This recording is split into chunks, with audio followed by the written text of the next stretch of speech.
I usually shake everybody's hand, but I'm going to stand in front of each section. No, I really mean it. Biden bizarrely ends gun control speech with "God Save the Queen." President Biden unexpectedly ended a speech on gun control Friday by saying, "God save the Queen," after warning his audience they could be liable for the actions of people who steal their cars. The 80-year-old president's sign-off confounded listeners, including journalists in the room at the University of Hartford's campus in Connecticut. "Several of you have asked me why he might have said that," Todd Gilman of the Dallas Morning News wrote in a pool report describing the moment. "I have no idea. Other poolers likewise have no idea." Later Friday, Deputy White House Press Secretary Olivia Dalton told reporters that Biden was commenting to someone in the crowd without further clarification. "God Save the Queen" was the name of the British national anthem under Queen Elizabeth II, as well as a customary nationalistic statement during her 70-year reign. She died in September and was succeeded by her son, Charles III, reverting the anthem and royalist motto to "God Save the King." The confusing remark mirrored Biden's inquiry "Where's Jackie?" last September as he searched for the late Representative Jackie Walorski,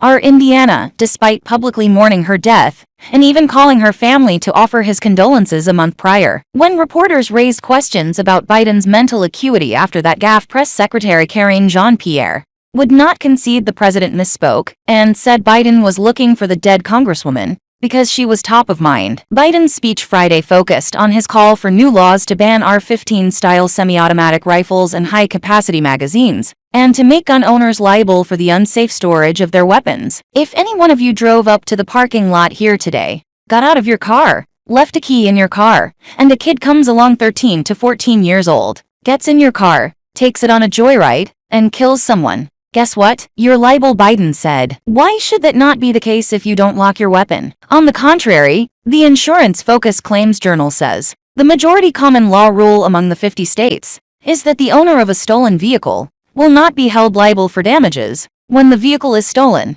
and then involved in an accident that causes injury or property damage. The journal notes, however, that some states and cities have laws that prohibits an owner from leaving keys in an unlocked vehicle, or otherwise holds the owner liable, and the liability of the owner will usually depends on the facts of the case. A chart of state laws and case law by the law firm Matheson, Wickert and Lehrer identifies Hawaii, New Mexico, Tennessee, and Washington, D.C. as jurisdictions where car owners face potential civil liability for the actions of thieves if they leave their keys in the car. Courts in other states, including Connecticut and New Jersey, have found that the owner can be held liable if the keys being left in the car resulted in a foreseeable theft due to factors such as other recent car thefts in the area. Biden's monarchical sign-off followed a series of attempts at humor, including referring to his age as a little under 103 and 110. As he neared the end of his speech, the president asked the crowd if the weather forecast called for rain, and said he could stay for photos if not. "They tell me there's a storm coming in. Is that right? Is that still the deal?" Biden asked, as the crowd shouted in reply, "No, that's the truth. Now, don't make a lie. There's that scene in the John Wayne movie.